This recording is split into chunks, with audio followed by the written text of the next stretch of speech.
So, Elaina, Matt, welcome. Give us a little bit of background. Matt, do you mind giving an intro on yourself? And as you speak, I'm going to use the spotlight here. Okay.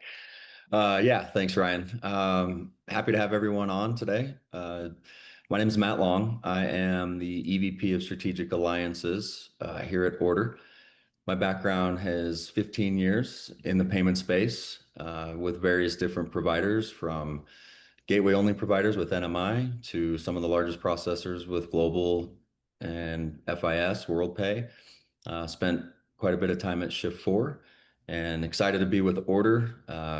We're uh, we're very verticalized in our space, which is exciting, uniquely different than most traditional processors and providers. So thanks for everyone joining today, and we hope we provide some good value for you. Yeah, fantastic. We're so excited that you're with us. And Matt is a wealth of knowledge, but I don't know if it outpaces Elaina because she's a wealth of knowledge too. So we have two just absolute powerhouse here. Elaina, introduce yourself. Sure. I'm Elaina Smith. I'm the CFO of Secure Bancard. We're a payment processing platform.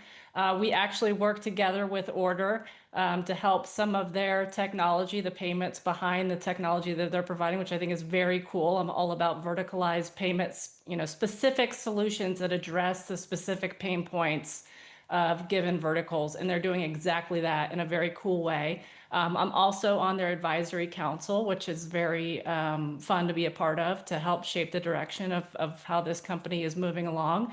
I've been in the payment space for 14 years now, and kind of baptism by fire. And with our company, I've had the privilege of touching all parts of payments and really getting into the weeds of things. And that's how I, came to know this part of Visa's new program that we're rolling out. It's part of what we have to do to really dig in and understand how we can help merchants comply. I'm a stickler for details, and I really want everyone to know this, the way that it's being implemented by Visa, so that you have the highest chance of success with, if you're going to implement this program and try to get the best interchange rates possible, let us help you know how to do that. And so I'm really happy to be here today to be a part of it. Thank you for having me. Yeah, no, thank you, Elena. It's amazing to just sit and learn from you. And so I think the audience here has got a great opportunity to do that. I'm Ryan Bott. I'm the CEO of Ordr. Ordr is a payments platform, and we specialize in understanding customer and fan experience, if you will. We verticalized in really where there's an experience layer for the customer through payments, and it's fascinating. I tell people we're the Qualtrics of payments, right? We understand the customer journey because we have the payment data.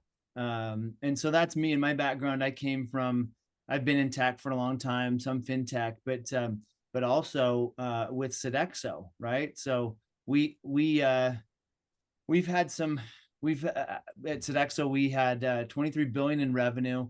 I was there about 7 years, and we had massive operations and just a ton of payments. So let's talk a little bit before we jump into the Visa side. What's happening in the market? What are some of the trends that just you see overall? Start with you, Elaina.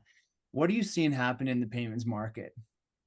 Well, I definitely see a bigger a movement towards more of these B2B transactions. Because as you know, if you are a business that has to pay any bills, it's typically a very clunky experience. It's always been this check issuing and an email, and there might not be a link to click on, or there is, but it doesn't really take you directly to the invoice that you're supposed to pay. It's very disjointed. And now we're seeing the introduction of more of a seamless process with that. And so we've seen this movement into B2B payments going to card versus check. And we've been kind of cheating the system a little bit and trying to get those reduced interchange rates. But now it's time, Visa has caught on to that. It's time to do it the right way. So we have to share more information in order to get those reduced rates. So definitely a movement more into B2B payments. And personally, I'm excited about that because it just makes my job as a CFO easier to go and pay a bill the right way rather than, to have to stand on my hands and twirl around 3 times in order to just pay an invoice, basically. And then I would also say fraud is a big one as well. We're seeing fraud become harder to work against. The fraudsters are moving more quickly than we are, unfortunately. And I think we can work on that, but it's just we're playing catch up at this point. So I would love to see more tools that are helping us fight the fraud in our space a bit more. Matt, what are you seeing on fraud? I mean, it does feel like it's getting. I mean, I thought we had a handle on the fraud, so I thought that's the point is the more technically advanced we became, that fraud would decrease, but it doesn't feel like that's it. Yeah, I think where we see it most, especially in the vertical, that we're in, it's not typically always with the teams, but when these venues have a third party event, and sometimes there's going to be, suites that are purchased, and then there's potentially buyer's remorse, and they want to, fight a chargeback, or they're using a card that they are not authorized to use for these particular events. So to Elena's point, we're seeing an increase in fraudulent activity. And thankfully, with several different platforms that are out there, we try to mitigate that at the highest level. There's no way to completely eliminate fraud. It's going to happen. It's happened since the credit card was invented. But working closely with, our chargeback mitigation platforms to ensure, to Elena's point, we're collecting enough information from the card holder to mitigate that as well. But it's definitely something that we are monitoring on a pretty regular basis because some of these purchases are very large. They're large average tickets. And the last thing we want to do is have, fraudulent activity ran through these particular teams and organizations. So that's always going to be a high level of importance as we continue to dive in and advanced technology. AI is coming a long way with more sophisticated methods in order to mitigate that. But the most important thing is, we monitor it, we keep close eye on it, and do the best that we can with the resources that we have to lower that fraudulent rate. Yeah. Yeah. I mean, it's interesting. AI can help solve it. AI can also create more of it. So yeah, that leads us then to this shift that's happened. And you're right, Visa's kind of caught on. Elaina, explain a little bit more, because I think that's really the next piece here is describe this, what we call CEDP, which is a Commercial Enhanced Data Program. What was the intent behind it? Why did Visa create it? And what's it all about? Sure. So I think the reason of course, we can't try to guess what Visa is, what's in their mind, but I will guess the reason that they created it is because they were trying to create a shift from businesses paying with check to motivating them to pay by card and accept card. Because for the business who's accepting a payment, there's a cost, of course, to accepting a card versus accepting a check. So if we can do these B2B interchange categories where the cost is lower than a typical transaction, then they thought they would motivate these merchants to accept payments in that way. Well, what started happening is the gateways and payment processors caught on to the fact that their requirements are basically 5 data fields, and they're things like invoice number, tax amounts. They're very simple things that you can basically make up data, and that's exactly what they did.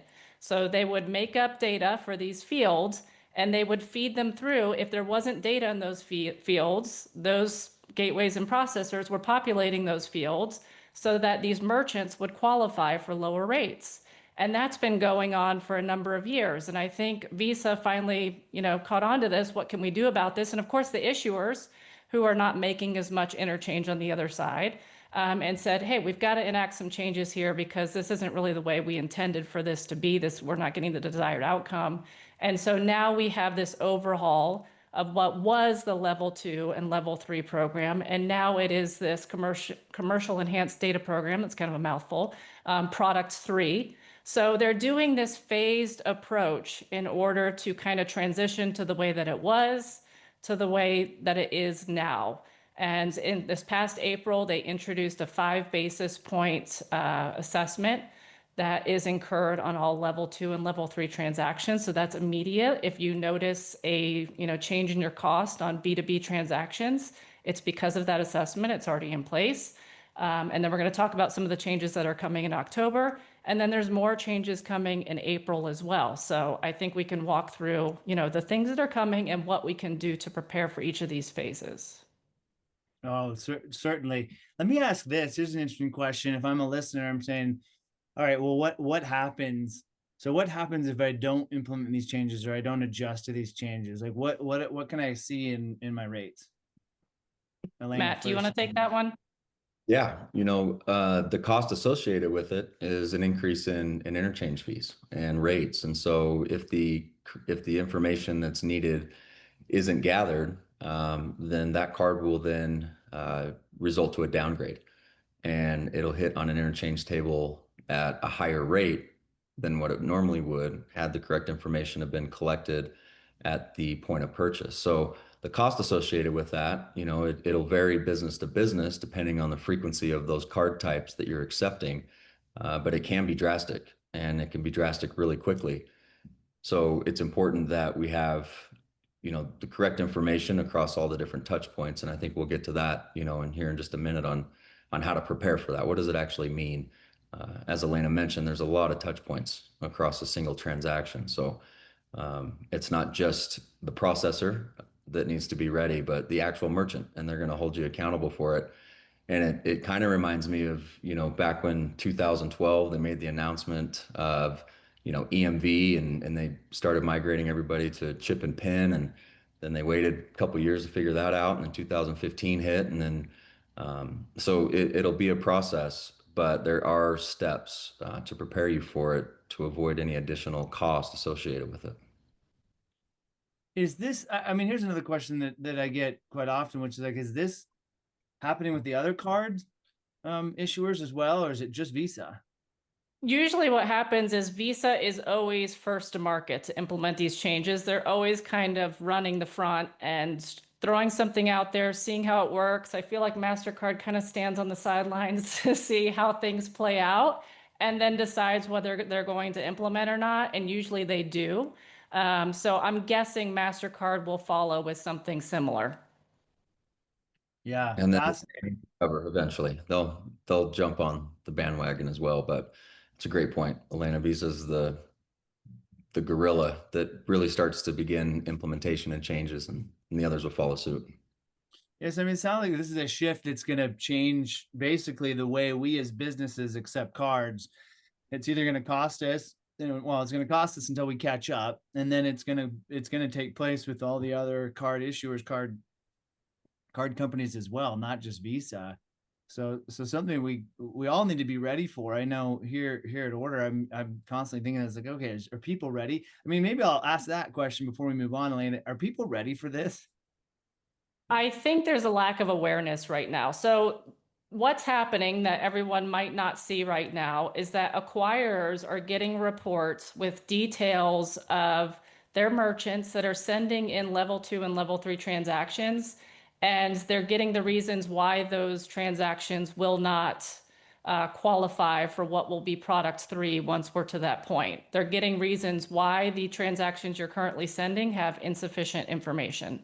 And we're also getting a list of merchants that are already listed as verified with Visa, and we'll talk about that in a second. But if you're expecting that you are going to qualify for product 3, when it's completely implemented, and you're not in talks with your payment processor about, am I showing up on these reports? Am I getting any errors? Because we're actively reaching out to our merchants that are showing up on these reports and helping them remedy these things so that they can qualify when these changes take place. If you're not, having any of those conversations, I would say that's kind of concerning. You need to be in the know. Am I verified? Am I on the verified list? And are you seeing any errors related to my merchant account? Now, what does verified mean? Let's talk about that for a second. So that is actually what is going to be implemented come October. That is the next phase of this. And if Visa considers you verified, it means that you have been submitting sufficient information. So they're running an algorithm on all of the data that you're submitting. And if they deem that you are submitting all of the data that you should be, they have put you on this verified list. And that is great because once you start submitting transactions and continue with all of that information that you should be, automatically you are going to get the best interchange possible for the transactions that you're submitting.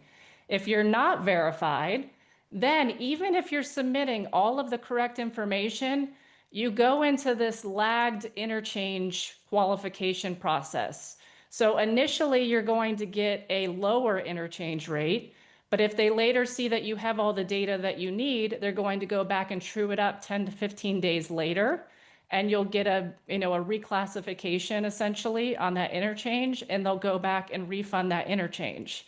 So ideally, you want to be on that. If you are wanting to do these types of transactions, you want to be verified. It's very important because that's just a much cleaner process. Anytime you have to go back and true anything up and reclassify interchange, it's very clunky. And also, you want to be sure that those savings come back to you and not to the processor, that they're actually passing those through to you, which it could be a possibility that they're not. So you want to be on the verified list if you are really wanting to submit these kinds of transactions. It's really important. Yeah, Elaina, oh, go ahead. Right. No, go ahead, Matt. Add to that, and then I got a question. Yeah, I've just, the importance, and Elaina and I talked a little bit about this yesterday, is she's seeing a lot of this from a card not present type of transaction activity.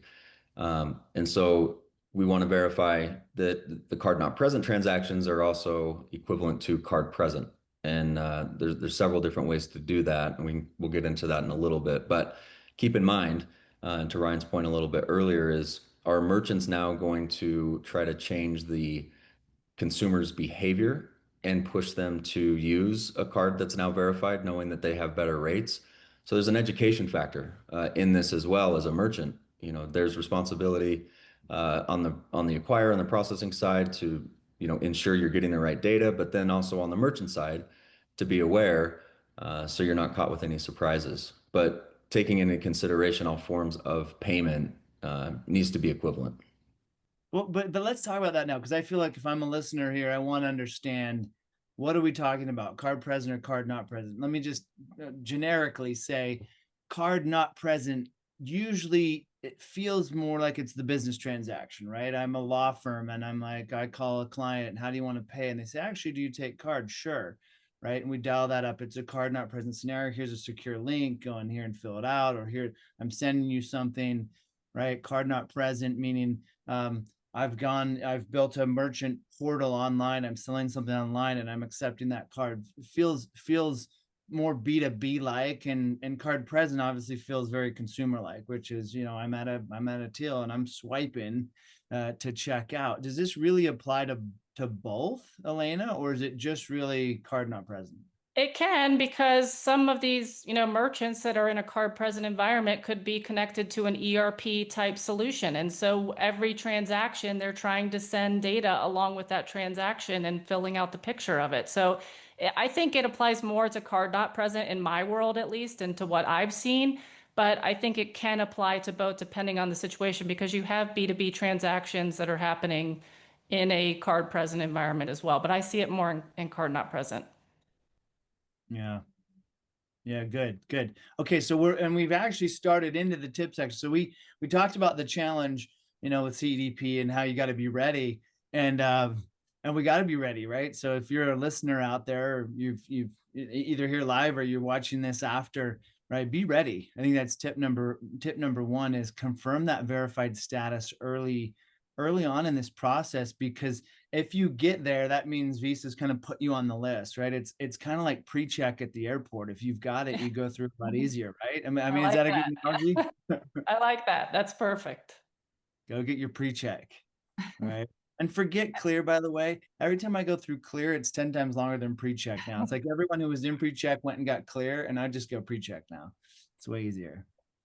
And of course you're in Atlanta, Elaina. So whatever, it doesn't matter. Whatever you have, still just It's plan all on terrible. Yeah, it's all 2 terrible. hours. There is a, Ryan, there is a question in the chat that I want to address just real Yeah, quick. please. Yeah, state the question. Yeah. Somebody's asking if the 5 basis point assessment would still apply regardless, and the answer is yes. That assessment is across the board, whether you qualify, you don't qualify for these types of transactions. Visa is implementing it across the board. So for any level 2 or 3 or what will be product 3, that assessment's going to apply. Okay. That's good. Good to know. Good to know. Sorry, that's jumping ahead on us.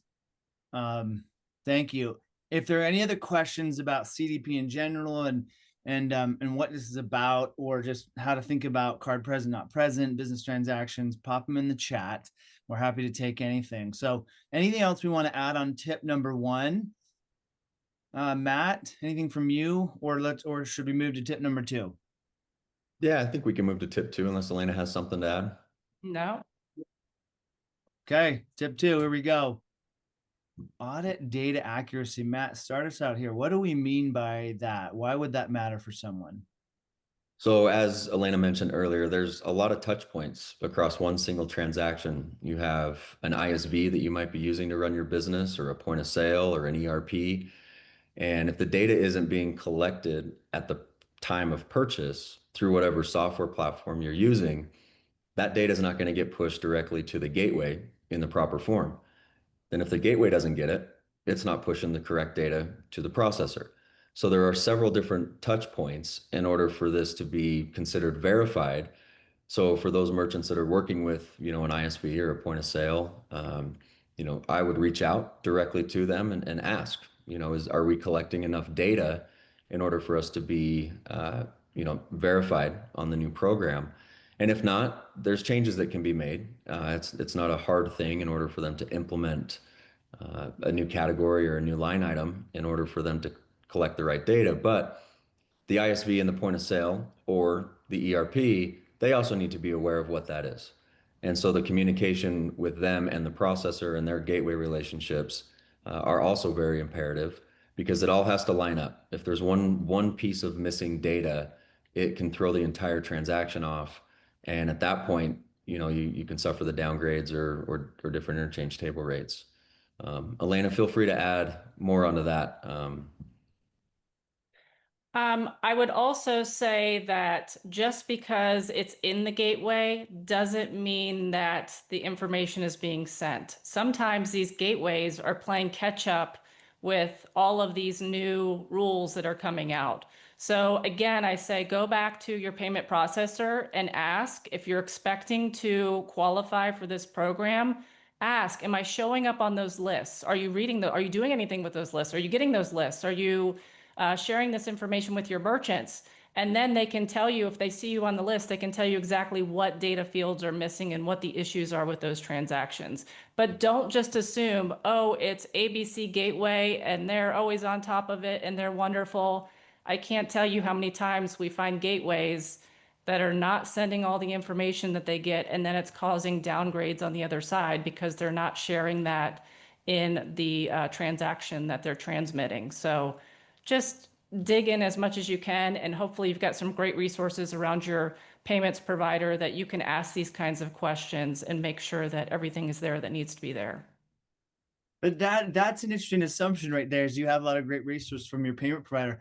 I find a lot, they just don't, right? And there's got to be someone on this call who's like, I haven't talked to my payment provider in a year. I don't even know where to start. Like, what does that first call look like? Who should they reach out to, Elaina?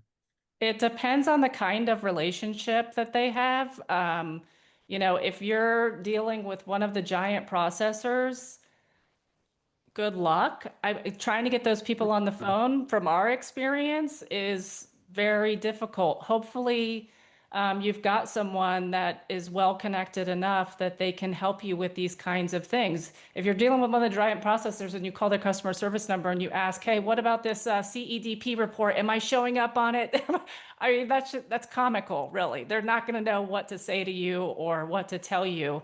So again, I go back to, someone like Ordr who is well connected enough in the process of payments and has those resources all around them that you guys are really able to dig into this and help your clients directly. Because otherwise it's kind of an uphill battle. I think it's unrealistic that the bigger ones are going to help you with these kinds of issues. And I Yeah. hate to say that. I mean, they're big for a reason, right? Like they have a ton of clients, they've grown over the years, but sometimes they just get so big and so clunky that it's hard to find the right person to help you with these kinds of issues. Yeah. And so maybe, I mean, but even then they should, and I'm hoping, I haven't checked actually, I don't know, but they would have a resource library, they'd have a page. There should be something online. If not, people. Probably, yes. You could Google their name and maybe CEDP and see what kind of resources they have available. But again, I think the best thing is for you to find out specifically about your transactions and what errors they're flagging, what data is missing. So whatever way you need to do that to work towards your specific scenario, start it now. And it's, we're almost here in October, so you're almost a little too late, but better now than never. Better now, yeah, better now than in 6 months when you look at the bill, you're like, wait, why did rates go up?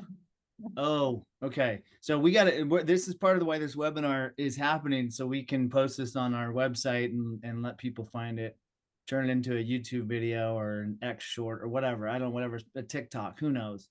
We'll end up with a TikTok on this, Elaina. You're going to be famous. Yay.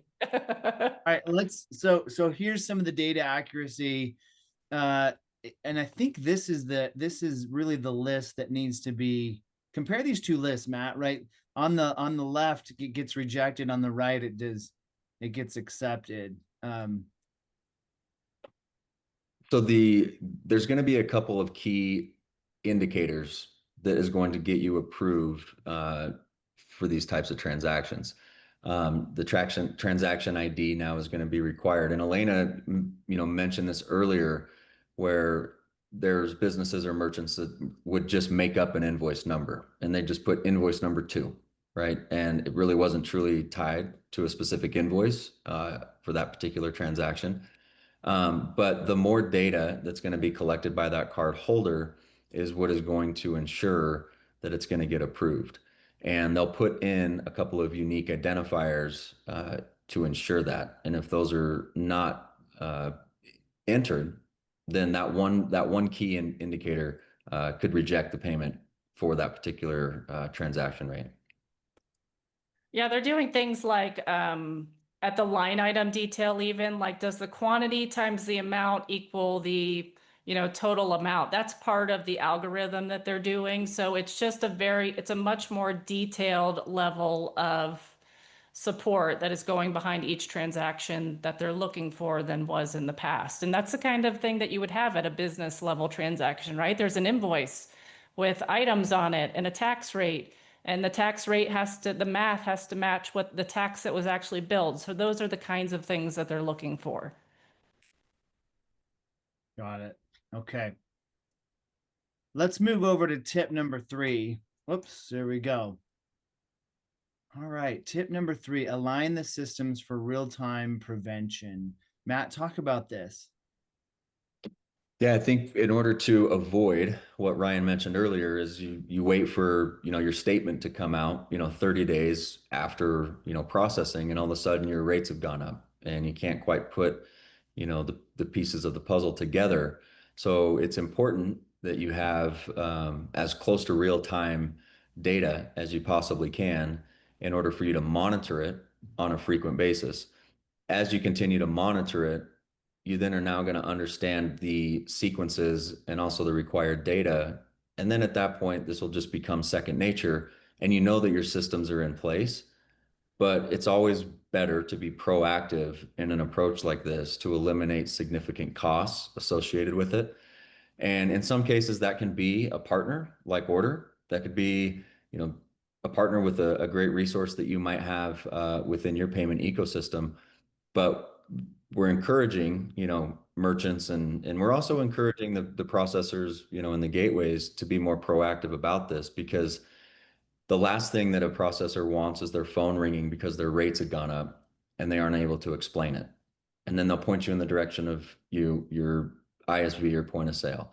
And then they'll point you in the direction of your gateway. And it just creates a lot of confusion. So having someone that you can rely on that is continuing to be proactive on how to eliminate, the trouble that could be associated with this is really important. And there's data and there's platforms that we provide that we're able to do that. Yeah, Elaina, how do you get a system that does real-time prevention? What does that mean for somebody? That's the $1 million question, Ryan. It's all going to be in the solution that I don't think real-time prevention is super realistic, but proactive. So the more data that you're getting, the more quickly, if you can find a provider that you are on top, and they provide insights into that data. So they're giving you more information about not just the data, but what does the data mean for me?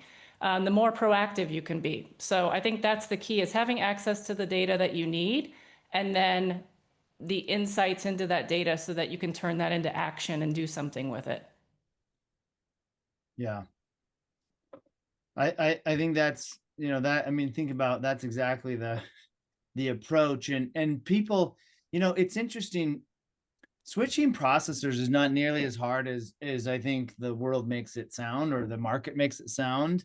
There is some nuance to it, but if you don't have the right provider and you're out there listening, and they're not helping you get ready for these changes. And by the way, this is one change. What's the next one? And what's the next one after that?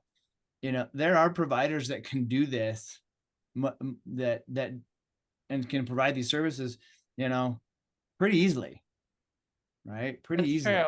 And also just awareness that this is not a set it and forget it type thing. I think that's what a lot of businesses make the mistake of doing.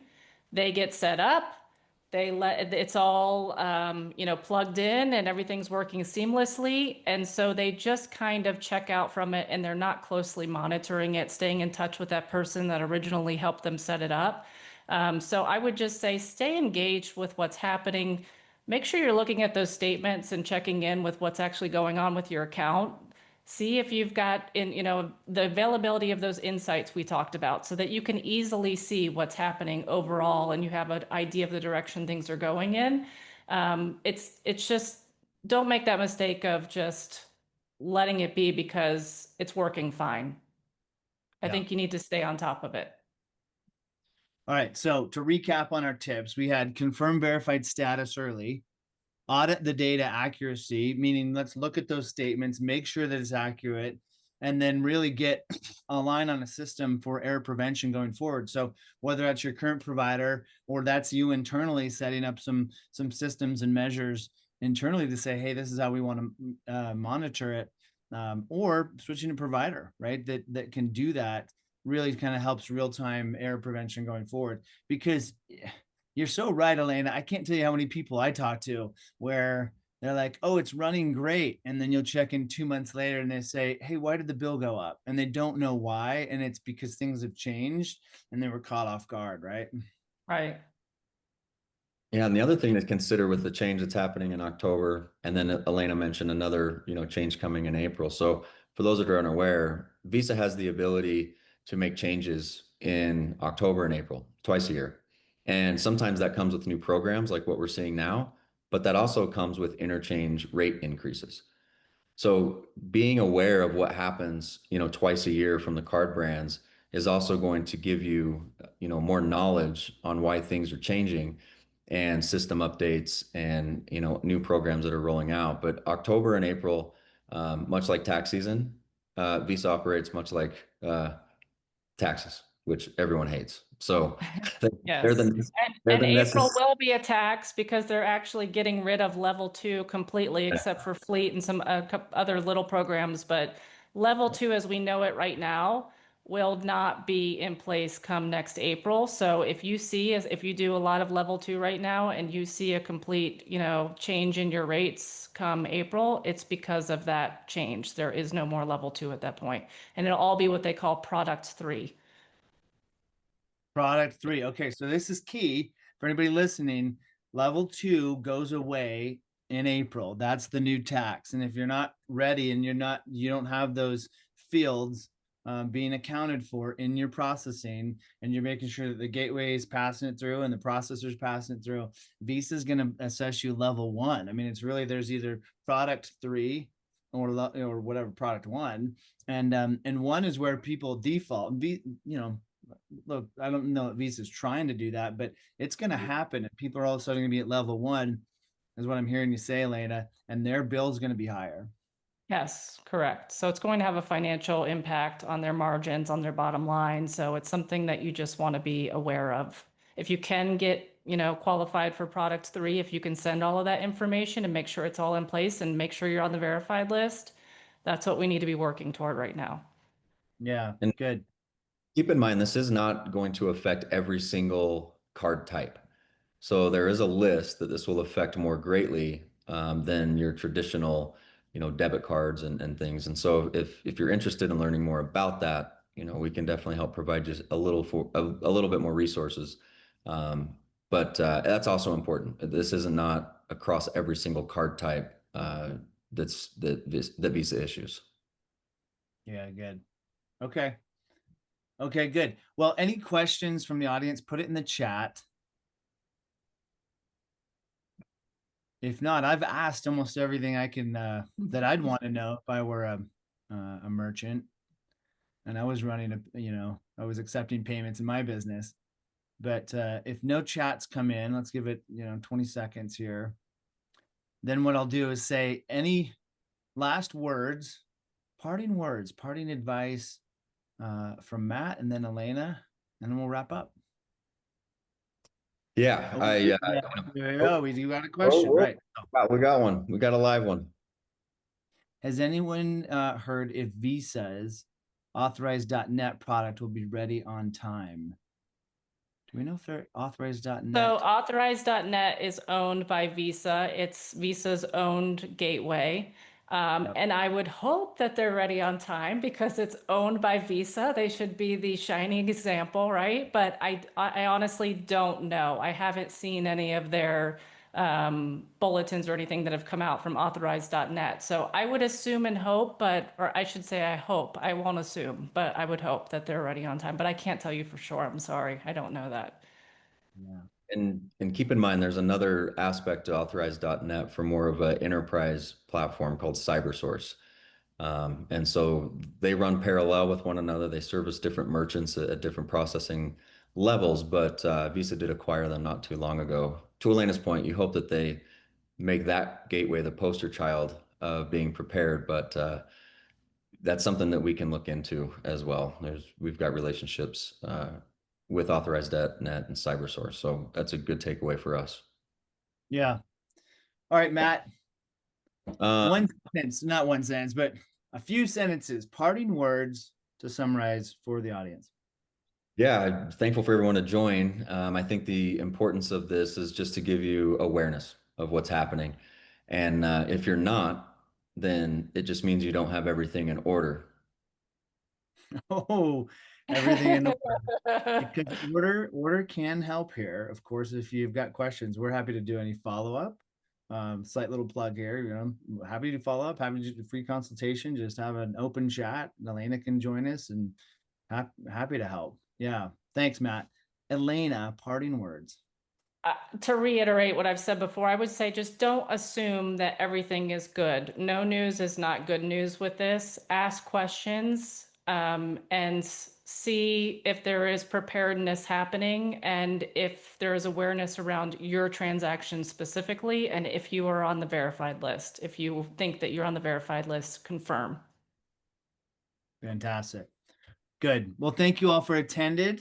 This will be recorded. You can send it out to, we'll get a copy out. You can send it to others in your space and at your company, and happy to help in any way. Follow up with this on LinkedIn or ping us. I'm Ryan at ordr.io, which is ordr.io.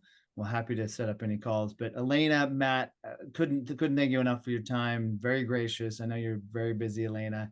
And good luck, everyone out there in the payment world with the CEDP changes.